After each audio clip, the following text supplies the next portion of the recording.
Broadcasting from the business capital of the world, this is the Podcast Business News Network.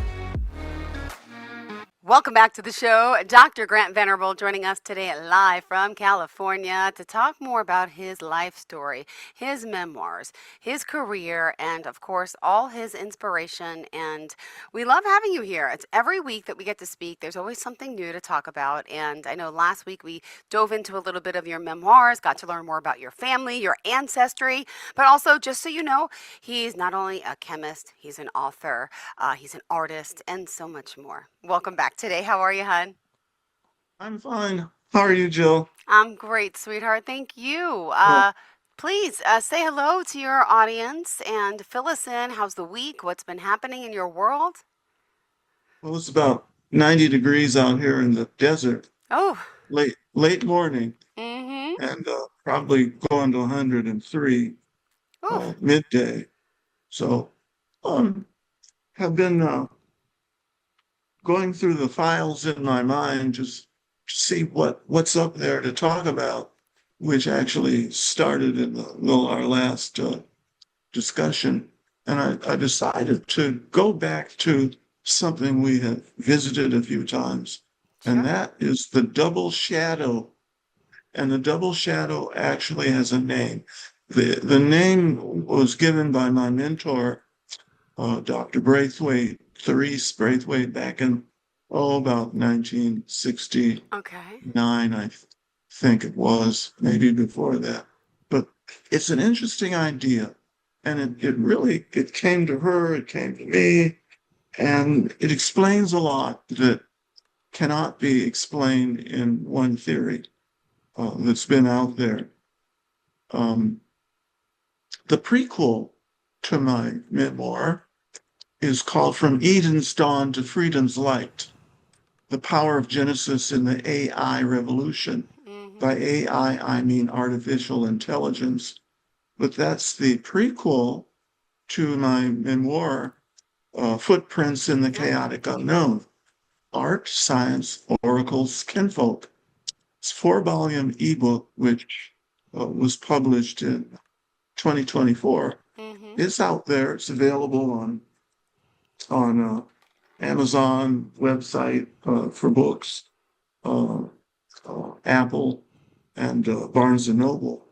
Great. But just to refresh our minds on what the double shadow's about, Yes.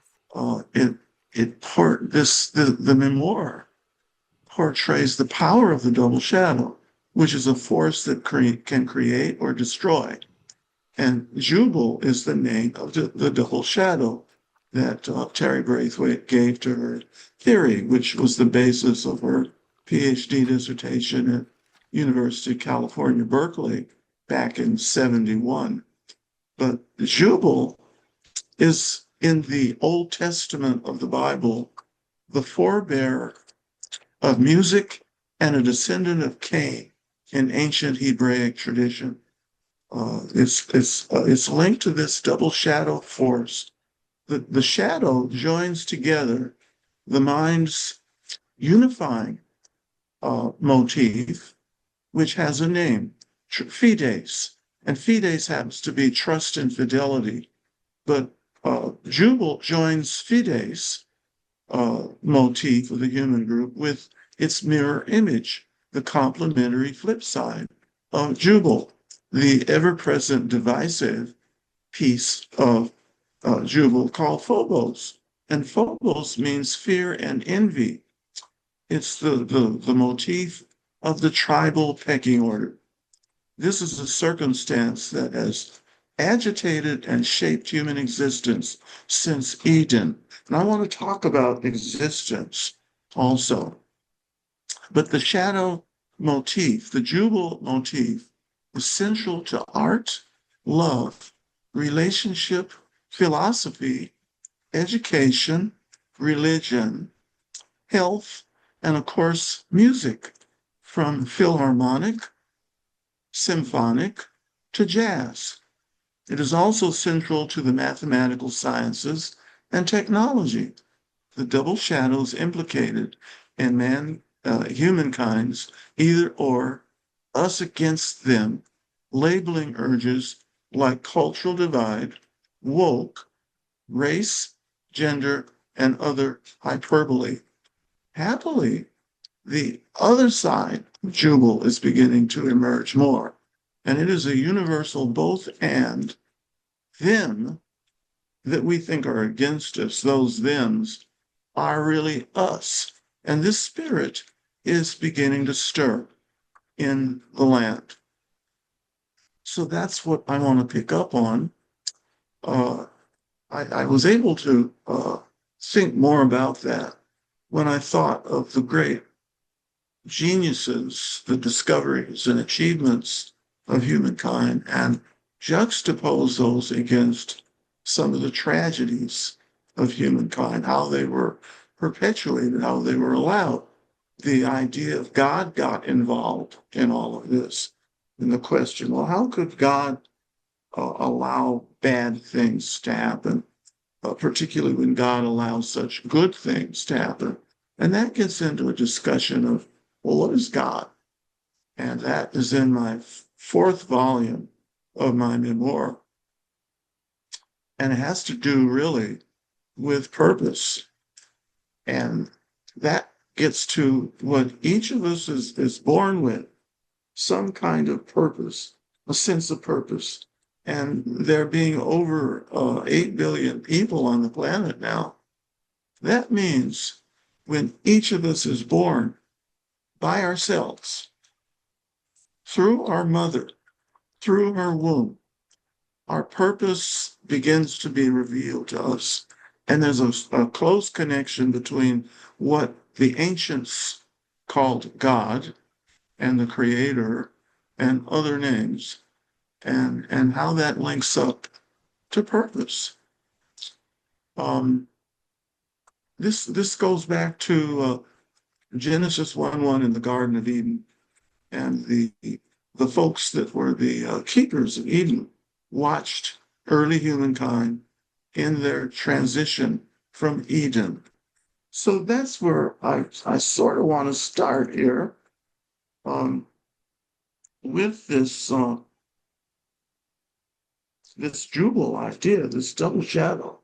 It came to me when I realized all of the forces, good and evil, are contained in each of us. Because I didn't realize that until I first glimpsed evil thoughts, forces in myself after something bad had happened to me in my second term of teaching. And I was terminated from that position, I thought, in a most unfair way. And I felt horrible. I felt like I wanted to get back at whoever was responsible for that. Well, long story short, I was able to get go into a human growth development training up in the San Francisco Bay Area. And that subject came up when the trainer of these 250 people in this hotel ballroom were being introduced to the training. And the teacher had us all sit on the floor of the carpet of this big hotel ballroom and pick a partner, anybody, and whoever was closest to us, and sit on the floor and cross-legged and face one another and decide who was partner A and who was partner B. And so A would be first, and they would answer the question, tell B, what was the worst thing that's happened to you in the last 6 to 12 months? And I knew exactly what that answer was. And so I answered enthusiastically, oh, I got fired from this wonderful position I had. And then the partner B went on with his answer, what was the worst thing that happened to him? Then the trainer went on about, now I want you to go through that same exercise and tell your partner that same story that you just said. But this time, tell what your accountability was in allowing that terrible thing to happen. And I said, oh, I could see it coming. And I said, oh my goodness, I said, I knew, I subconsciously knew my own accountability for it. But yet I was ready to blame 5 people and think of very interesting, horrible things to do to them for what they caused to happen to me. So that moment of self-discovery, because of the genius of this exercise and this training, helped me to see I'm the guy that's responsible for what happens in my life, no matter what. I was born by myself. I will probably die by myself, but there's this whole big period of decades in between when I got here and when I leave here. And I'm the person responsible. I had to learn what responsibility really meant. It didn't mean that I was making a plan and that plan involved my getting fired and something like that. No, it didn't have anything to do with that at all. It had to do with my own thoughts, subconscious thoughts that I didn't see when they were happening. But those thoughts were laying the groundwork for getting fired. And I was too unaware of my own self to recognize how I was setting it up. Just like I didn't think of that when I received my PhD diploma at the University of Chicago in this great, elegant chapel as big as a cathedral. Uh, and I got this degree, which took me years of college and graduate school to get. But I never thought about my own accountability. How did I do it? There were moments when I seemed close to being kicked out of the program for messing up one of my important examinations. And I knew that was on me. I wasn't ready to blame somebody else for that. So that really, my friends out there among you, that was the revelation of how are we responsible, accountable, not in a negative sense, but what do we dwell on in our minds? Because that's our subconscious at work. And whatever it is we dwell on, no matter what it is it good? Is it a wonderful dream, a dream of helping people? Or is it a dream of getting rich? Is it a dream of controlling people? Is it a dream of taking over the government? Whatever it is. If that's what we dwell on, that's what we create. And whatever we create has its own consequences. So I'm thinking right now of John Warfield. John Warfield was one of the great system scientists and engineers of the United States. He was a professor of systems engineering at, I think it was George Mason University in Virginia. And I was visiting the campus, somewhere around 1985, 86. And John Warfield was lecturing this particular class on what systems people call control systems. It's what government people and political people call regulations. And if you have a society that is completely unregulated, you've got a society headed for trouble.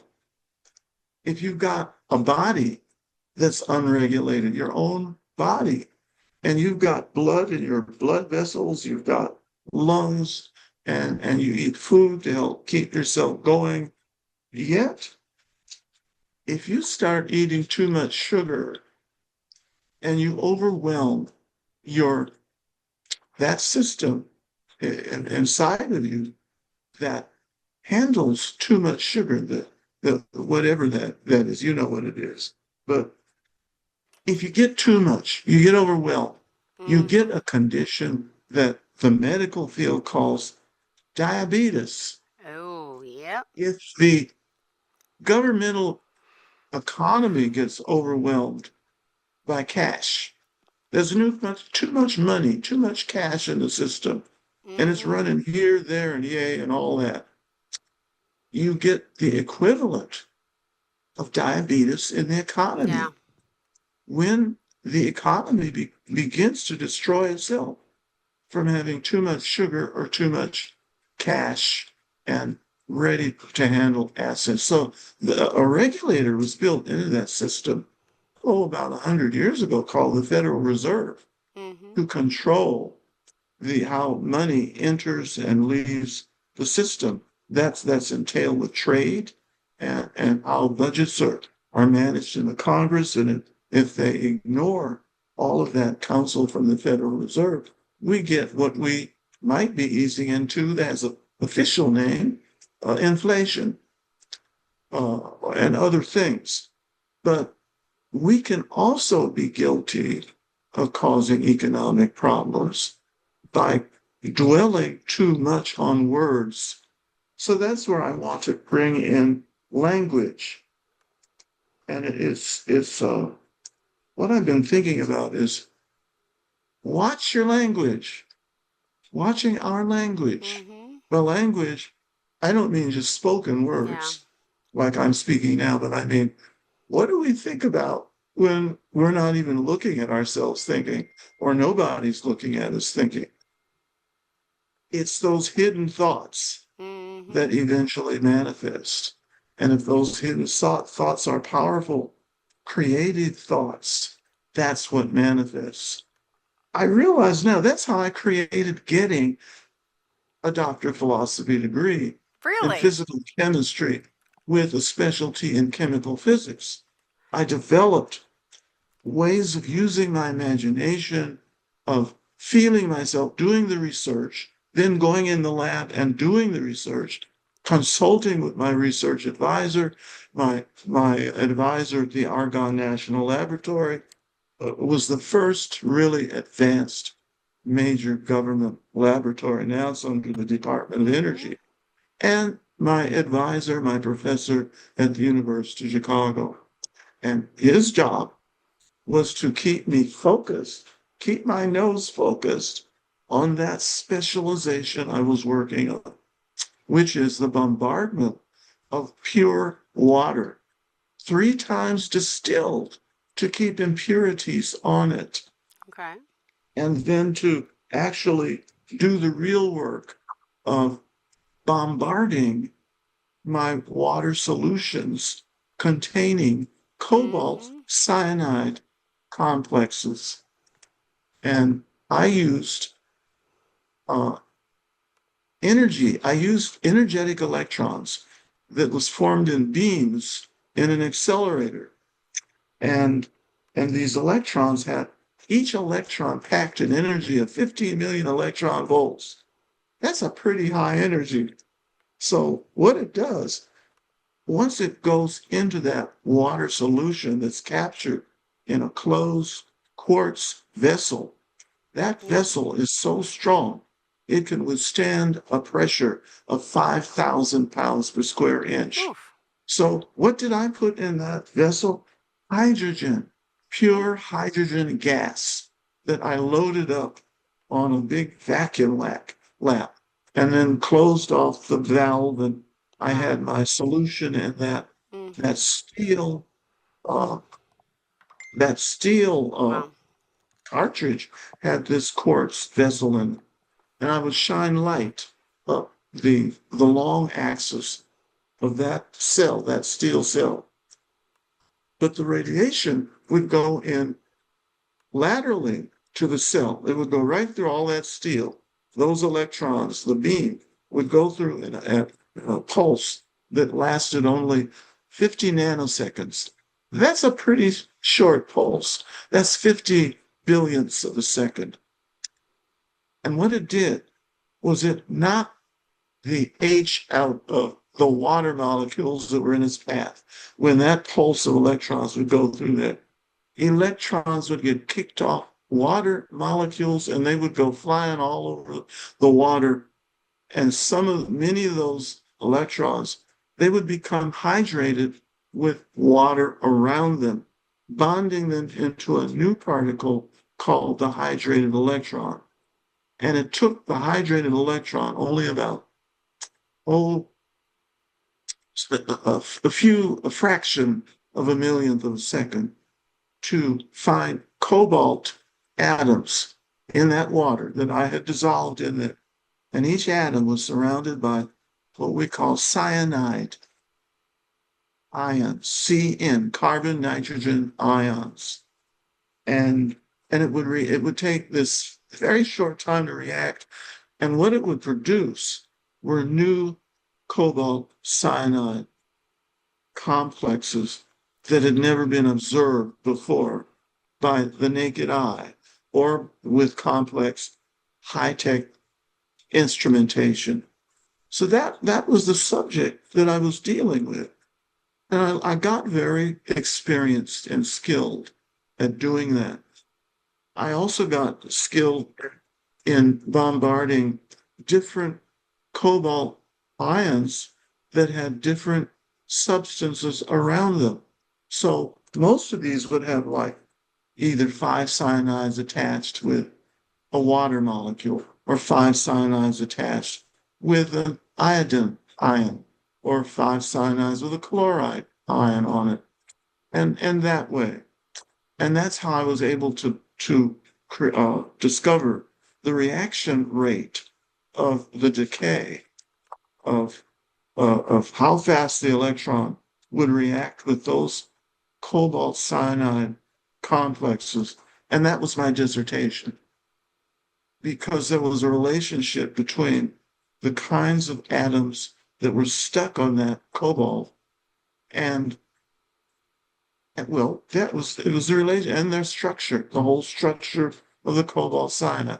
A very simple concept and principle, but very sophisticated in its outcome, because those little transient cobalt cyanides I was able to generate were believed to occur in many benchtop reactions that chemists would conduct at normal reaction speeds. But you couldn't see the intermediates that appeared on their way to producing products, final products that were stable.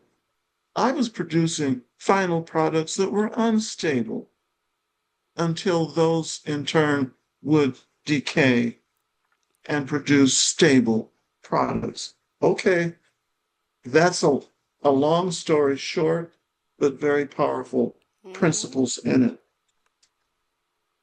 I want to talk about imprinting, how the memory imprints experiences, how it imprints knowledge. I saw one of the, just last night, I saw one of my, or 2 favorite episodes of this very popular television program called The Closer. And The Closer was this very smart lady who was a police official in the LAPD. And she was a genius in getting people who were guilty of serious crimes, usually a murder, and how she was able to get them to confess to what they did. And it was that woman, Brenda, who had to corral all of her staff, the Closer staff in that crime department of the LAPD, to do the heavy technology, heavy lifting that would produce the evidence that this person actually committed the crime, but also do it in a way that would stand up in court. What came out for me was much bigger. It's because of something I began doing during graduate school to see how the laws of chemistry, physics, and mathematics I was learning in their deepest sophisticated form helped me to understand phenomena occurring in American and world society. Not just that, but phenomena in organizations, in political parties, in the Congress, the courts, the executive branches of government, in our own families. How do all those pieces of those systems interact to create the good or the bad that we see produced? So I look to my science knowledge to come up for answers. Not only did I get answers from these closer episodes, just in the last day or so, they gave me deeper explanations as to how the bad things could occur. What's going on in families? What's going on in the neighborhoods in which families live? What's going on in their daily lives that allow good things to happen or bad things to happen, and or both things to happen? That, I feel, is something that everyone is looking for. The government's looking for. Maybe not everyone, but Brendan, listen to me, Jill. Right. Maybe we could say what our phone number is Yep, for 631 questions. 307 4010. Lines are open 631 307 4010. 631, please give us a call if you can. 307 4010. Lines are open to speak with Grant Venerable. And they're always open, by the way. So, ladies and gentlemen, please reach out to our dear friend. He's got a lot to talk about, and I'm sure you have questions for him. And no need for shyness or timidity, just whatever's up there to ask about, ask that. The key that came out to me in watching the episodes last night had to do with what society, at least through the news media, observe in its various ethnic groups. Yeah. No matter how successful or unsuccessful the collective might appear to be. And it really hit me how the actors, how skilled they were, and how skilled the producers, the directors, in allowing truths to emerge that had never emerged that dramatically, at least for me, when I was looking at it. And I said, I'll be darned if that is the truth. Now here's a little bit of self-confession there. Go ahead. I made one at the start about not being accountable for being kicked out of a job. Yeah. That didn't mean I deserved to be kicked out. It meant I wasn't looking with my inner visions at the signals that I made, things I wasn't doing and things I was doing that were not pleasing to the people who were in charge of my ability to stay in the job. Everyone faces that to a degree in their lifetimes. Millions of people are facing that today. So that's what I was observing in these closer episodes. I had to overcome, and that's a word to a hymn that was used a lot in the civil rights movement to inspire people to keep their hope alive, that the laws would be rewritten or written so that they would have some rights they didn't have. It was back in as late as the 1960s, the early 60s, people of color could not drive anywhere in this country, especially from West Coast to east of the Mississippi, and they would not be able to find a place to stay overnight or sit down for a meal, even if they had the money to pay for it. And all that changed under John Kennedy, who produced some ideas, some new concepts about ideals for America to move toward. And then Lyndon Johnson finished the work that Kennedy started when the first Civil Rights Act started in 1964 that said people should have the right in the public to sit down and eat wherever they could afford to eat.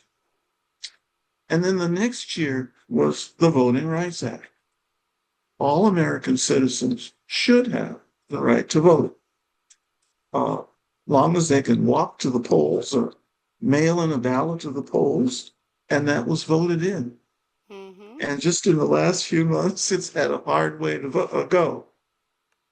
But guess what I'm saying now today is even if one is aligning themselves with maintaining these valuable legislations, and even if the Supreme Court votes them out, or if the Congress allows them to die, all that does under the laws of physics and chemistry is open up new pathways for those rights to be maintained, preserved. But it takes a cool mind and a quiet heart and great courage and creativity to see how that's done, using what's already available to us. It doesn't require money. It may not even require legislation unless you're trained to absolutely believe that. And that's one of the hurdles I had to get over myself after finishing graduate school, getting my first job. And I did what you call wore a cloak of my identity. And everybody has an identity, an affinity that they affiliate with. And everybody's struggling with that to some degree, some better than others. Well, most of us on this planet, maybe 4/10 to 0.5%, are not billionaires. So we cannot buy our legislation to elect the people that are going to give us the privileges that we think we should have as free people. Be that as it may, these closer episodes were a wake-up call to people who are struggling with the idea of, well, I was this oppressed minority individual. I never really felt oppression myself. There were a few moments when I came close and I said, oh, that didn't feel very good. And I think I knew what was going on. But I did not recriminate it. I did not dwell on it. I did not want to repeat that. So I simply did not take that in. But now I see how most people get I think the common term is brainwashed. Yep. Their beliefs are brainwashed. Their brains imprint beliefs that they're supposed to believe in. And then when that belief does not fulfill, they get angry, particularly if it's not fulfilled a lot of times. And the anger builds up in the brain. And that's what these closer episodes were about, when the main character, the protagonist, Brenda, was talking to some of the minority gentlemen who were taking a stand for fair play with their fellow countrymen who were being helped by a Catholic social worker priest in the community, who this gentleman felt was being harassed by the police. That's the short story part of it. And that he was one of those youngsters 15 years before that who turned his life around, because so many youngsters in, I'll just say, those groups had tough times. Now, of course, there were others. There were elders in their families telling them, you're not the only one having a tough time. You should have seen your great-great-grandpa and the tough times that he and their families had. So a lot of poets wrote about that. Langston Hughes wrote about it. So son, don't you feel bad because you can't have what you want. right now at this moment. So those were the poets getting in on the act. But now it's a different culture out there. All this again to say, if there's anger there that's building up, you're accountable for the anger if it stays more than 5 minutes. So true. And if Yeah. it stays there for like 5 days, 5 months, 5 years, 50 years, that's getting late in the game. So I saw that and I said, I want to introduce those specifics today on this podcast to say we can turn this society around like that, snap of the fingers. But it's not going to be in the way that people have developed a belief system around doing. It's going to come from how we reorient our mental thinking and holding on to that creative imagination that can actually see, which is what Reverend King said in his 1963 March for Freedom in Washington, D.C. He had a dream of his 4 little children existing in a society where they could have this freedom, that freedom, all the freedoms that they could possibly qualify for. Yeah. And that's the idea now. We don't need we don't necessarily need somebody outside of ourselves. We need other people like ourselves to work together. A lot of the words that people use, and I just talked about language, we have to watch our language. Most of the language now is, if you're careful to hear it, is, well, we have to go out and fight. Or, and then there's a good sentence, some good things. But in the next sentence, it's, we got to fight. And then it's another sentence for good things. But you see what the contradiction is in the mental process is when you couple fight to the good thing you want to fight about, instead of another verb that says, I imagine X, Y, and Z happening that's different from today. I think that's my point here. Is what does your imagination tell you creatively? How to substitute affirmative language that has a harmonious, jubil Hold on, we kind got a of call coming in. outcome. Stand by. Hello, hello. Hi, welcome to the show. You are live on the line. Who's this? Hi, it's David Stanley. I was just listening in, and I just had a quick question. Sure, David. Hi. Go ahead, Grant. Say hello to David. What is your question? Hello. I was just reaching out because I wanted to know, how did mindset play a role in your accomplishments? I didn't get the word. How did what? Mindset play a role in your accomplishment. Mindset, yeah? Mindset. Right. It was a central role. And it had to be central because my father and mother had a mindset like that. In finding a place to live in Los Angeles in the 1940s, they, like other parents in the city of Los Angeles, deliberately chose neighborhoods that had reputations for harmonious reputations among the people that dwelled in that neighborhood. It didn't mean they were perfect, but it meant there was more opportunity for people to work together because they wanted to work together. I mean, and there was some real, down and out turkeys in the neighborhood, but we didn't let them bother us. So the kids tended to get along with each other. The teachers helped them to get along with each other. So that's the short answer to your question, was how I was raised.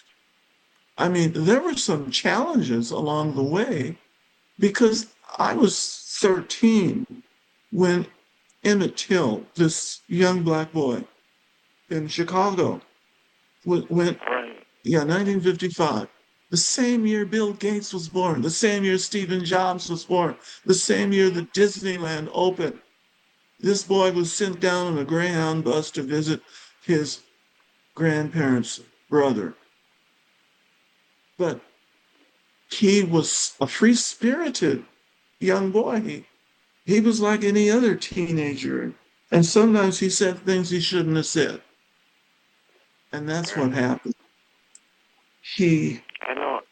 he stepped out of line of the local customs of the people that lived in that area.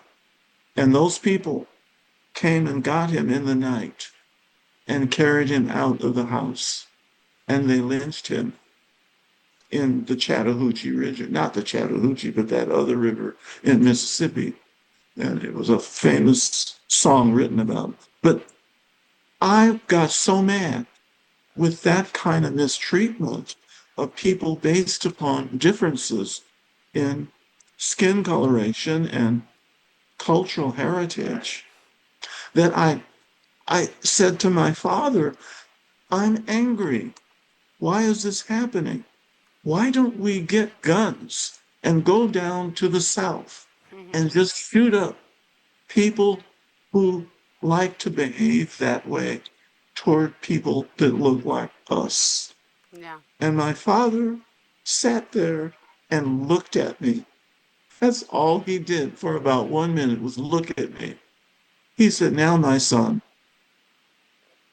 what if we do go down south with a bunch of guns? What do you think people down south that feel the way that you're trying to correct in their behavior, what do you think they're going to do?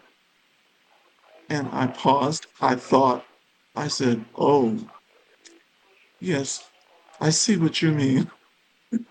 I abandoned any thoughts like that after that. So I said, there's another way that has to be addressed. So Right. thanks for That's the very question. inspirational. No, I appreciate your time. Thank you. Thank you for the call. You're We appreciate welcome. your time and have a great day. Line still open 631-307-4010. Any question? Nothing too personal off the table. Grant is an open book and he continues to amaze. Let me ask you this. By the way, your memoir, right? Are you currently still writing more and adding more to it? When I you have much more now you do? since I finished that one. And those I've been uh, putting in my podcasts. And one of the recent ones was a big bang kind of a realization. And it has to do with existence itself, whether it's the existence of an idea, the Mm-hmm. existence of a building, of a city, a community, or of a human being. And I've been again using the laws of physics, chemistry, and math I learned in UCLA undergrad and U Chicago Mm-hmm. postgrad, to understand what's going on and what is not going on today, politically and economically. And I had a real bombshell realization a week ago Oh. that it goes something like this. And I did this well, I shared this with some friends earlier this week. I was able, as a youngster, as all youngsters were who had radios and televisions, Mm-hmm. in 1953, I was in Los Angeles. I was about 10 or 11 years old. And I lived on a cross street called Budlong Avenue near Vermont Avenue. And I wanted to see the president because the Aw. word went out that the president was coming to town and he would be in a travel, a motorcade from Los Angeles International Airport to downtown to the city hall. And Uh-huh. he rode in an open air Cadillac limousine, a Uh, nice late model 52 Cadillac. And I stood among the hundreds and hundreds and hundreds of people on both sides of the boulevard. yeah. And we saw the car approach. It has its headlights. They were blinking, and the red lights were blinking. And there was a long police escort in front and behind. And there was President Dwight D. Eisenhower standing up Wow. in the back seat of this limousine, Oh, waving his hat oh to the my crowds of gosh. people. And I was thrilled. Obviously, I remembered it. My brain imprinted it all these decades. And I could do what? I could affirm that man existence existed. I saw him with my own eyes. Yeah. I heard the sound of the crowds with my own ears, and I felt the excitement in the air.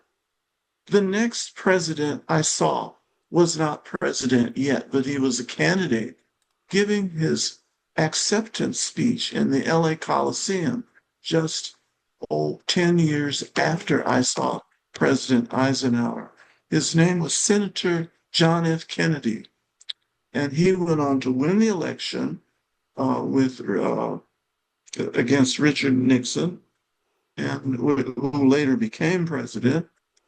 But I could say I saw John F. Kennedy. I know he exists. Plus, the newspapers confirmed that. That was a triangulation with my own eyes of what I saw. The next president I was able to see was Barack Obama, but I Mm-hmm. saw him Oh my goodness. several years before he was president. In 1998, January, he was U.S. Senator from Illinois. I met him in his office in Chicago to confer with him on some ideas I had at Chicago State University, where I was the associate vice president of the university. And the Obama office gave me an appointment to meet with Barack Obama. I met Okay. with him for 20 minutes and Wow. shared my vista, my vision of how I wanted to take Chicago State University next. Well, I didn't see any more presidents after that. However, I did run into some experiences where I could not use my usual ways of validating whether or not a president existed. Now, I used to be able to rely on the news media. I would say I could rely on the news media until about 2015. Mm-hmm. And then I started having doubts. Yeah. And those doubts got bigger as I realized, as I automatically used my Oh yeah. brain for scientific methodology and critical thinking, I realized I wasn't getting the evidence I usually rely upon Mm-hmm. to even validate someone's existence. Yeah. And Gotcha. that turned on the other parts of my critical thinking, which I used to get my PhD, because I couldn't identify these mysterious short line molecules until I could make some comparisons Mm-hmm. with other molecules that I could validate. Now, it gets controversial, but everything out there today is controversial. Every time I, I try to get information on the news media, I can't get enough to validate my scientific methodology Yeah. that POTUS 47 exists. Mm-hmm. I'll just put it in shorthand like that. That's fine. Every time I look for evidence, I can only see alternative ways that his existence could be demonstrated by those who want to use proxies, and that the audience would never dream they were proxies. Such, my friends, is the power of artificial intelligence. Mm-hmm. Such is the power of technology. It can be used for good or for bad. It means whole new ways of thinking. So I realize that's what I'm getting ready for when I go back to writing again, when I go back to teaching in small groups, like at Caltech, when I go over there to visit the students that live in Grant D. Venerable House named Yeah. after my father. And because that's what they like me to do, is to come whenever possible to speak to students. In other words, it's helping them to see that what may look apparent to the eye on television may not be anything close to it. So I'm not making accusations, Yeah. but I am asking what's going on. Give me more information that I can triangulate with what I know to come up with conclusions to validate existence. Mm-hmm. And I think that's a place we can start to wrap this up into a nice package today. This gets to, again, where I started with Professor John Warfield, who I met at George Mason University back, it's been, 40 years ago, when he contributed to my thinking process as a systems scientist who had served in Silicon Valley industry, that when we have these advanced technologies, whether they're advanced weaponry or advanced Mm-hmm. aircraft or trains, we have to have sufficient control system to control those vehicles, no matter how fast they go. You have Yeah. to commit more resources to the construction of those vehicles. Now we've got AI. What does AI use just to operate when we're using it and don't even know we're using it? AI uses just an enormous, impossible to imagine, humongous amount of electricity. So if you want to know what's driving up the electric bills, Ah, you yep. might look at AI because it's expensive to use, but it's also powerful in correlating ordinary facts about ordinary people and extraordinary people. You and me, it's got the facts, and it could put together details and views of our lives that we don't imagine is even out there. So I certainly work not to do anything that's illegal, certainly, or unethical or immoral, because there's no sense in openly courting problems.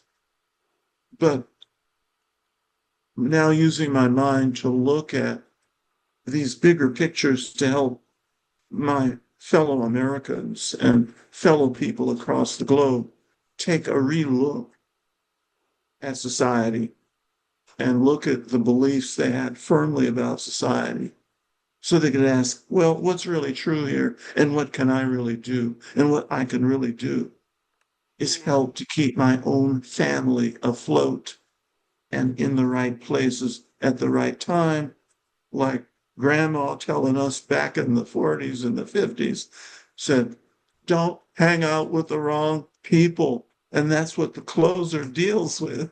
And crime shows is people that turn to crime that start as at age 10 years of old, 10 years of age, hanging out with the wrong people, even if their parents are putting the right concepts in their minds. They have to know better on their own. That's their responsibility. And that's what I had to learn is whatever. And I wasn't caught in crime or anything. I was caught in not reading the political expectations of professors at that particular university. And so I reaped the consequences. I could have played the whole thing different, and I didn't. Hmm. Because I ran through some yellow lights and then I started running through red lights. And I paid the price, but I got something back out of it, learning how to be more self aware. Yeah. And that was more valuable than $1 trillion in the bank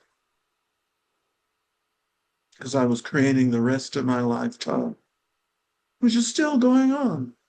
And that alone is a miracle. Sure is. Oh my goodness. Well, Grant, at So this I've, point, I've we. trained my mind to say, recognize a miracle when it's happening and be grateful Yeah. instead of just ignoring it as just something I don't deserve or whatever. Just say, that's a miracle. I'm so grateful for that. There's a hymn in the South, which I enjoyed really learning when I lived in Georgia for 26 years. Amazing Grace. How sweet the sound. So I began to actually acknowledge grace when it was stirring in my life. Seems like a small, almost simple-minded thing to do. Well, it is, but it's powerful. Well, thank you so much, Grant. We are out of time. How can we contact you if someone does want to reach out? Well, always you can look at grantvenerablephd.com on the internet, and my email is ventwo@aol.com. And in the message, put podcast question or comment. Perfect. Well, always a pleasure having you here. Thank you so much for joining us. Looking forward to next week. And enjoy the rest of your day. Stay cool. Keep indoors. And Hydrate if you go thank out. you. You're Thank welcome. you. Bye, Thank you, sweetheart. Joe. Thank All right. you.